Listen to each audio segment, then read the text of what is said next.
mean, I saw a lot of these guys in the summer at development camp, but it'll be nice to see them live against someone else. And, obviously they're getting ready to go to our camp, and a lot of them, and try to make a team. So it's great preparation for them, but it's fun to get to know them and see them compete, and excited just to see how they come out of the gates. What do you hope to get out of the first day here and the first practice before you get into the games? Yeah, I just try and do our best to get them ready to play. Just try to have them run into each other a bit and get up and down and skate and back check and stop on pucks and all those things that you need to do once you get in a real game. And hopefully we did that. And they'll maybe didn't feel great today, but it'll feel better tomorrow, and they'll feel ready to play. What are some of the things you look for once you get them into a game-like situation that, as an organization, you maybe haven't been able to assess from drills and practice sessions to this point? Yeah, well, I mean, how you compete, how many races you win, how many battles you win, how many plays you make when you're under pressure. Those are things that you can. It's tough to get out of practice. So that's what we're excited to see, and we'll evaluate from there. How valuable is this weekend for you as you go into Abbotsford to understand some of the guys that are here that you'll have and their skill sets and where they might fit in your lineup? Yeah, a lot of them we will likely have. So it's, first of all, just a chance to get to know them more from development camp, and they can get to know us too, and just how we're going to run the bench and just what it feels like back there. And they can continue to prove themselves.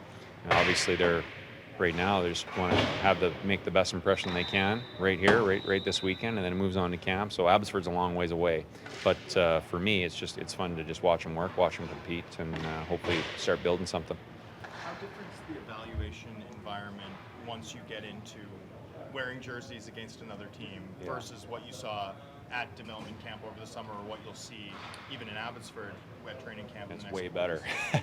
You just get way more out of it. I mean, we can set up battle drills and scrimmages and stuff like that, but when you finally play someone with different colors on, it's just a whole different thing. And so that's when you really learn about a player and where they're at right now.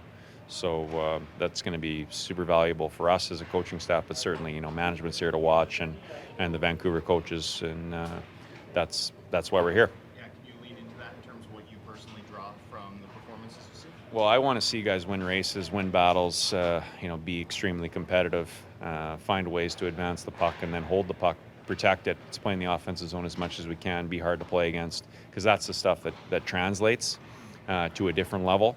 Even if they're, doing very well here production-wise, if they don't do those other things, it's not going to translate. So that's going to be interesting to watch.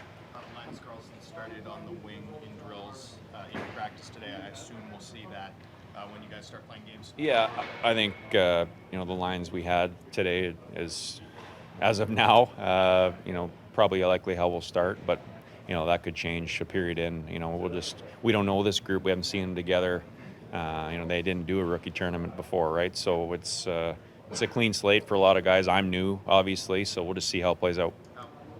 Is it helpful for a guy who's produced the way that he has in a relatively tough league, a very tough league in the SHL? Is it helpful for him as he adjusts to North American pro hockey to play the wing as opposed to center starting out? What's the thought process? Well, there's less responsibility certainly on the wing. Obviously it's more responsibility on the walls and trying to get pucks out and in and help advancing it. But he's a big body, and I think ultimately you love guys who can play all three positions up front, just extra flexibility, and that's good. But I think it's a good start for him. How much studying did you have to do? How much homework for you coming into this? Well, I mean, what we know, and we saw him in development camp, and that's great. But I think a lot of it is just coming in with an open mind, and we'll see. Guys can make changes during the summer. They can train hard. They can do skating, skills stuff. That's part of the challenge. We want these guys to improve. It's how they looked in July isn't necessarily how they look now. So we'll see that. Between Carlson and Amon, you have a couple of players who played high level in the SHL, and they're coming over to North America now.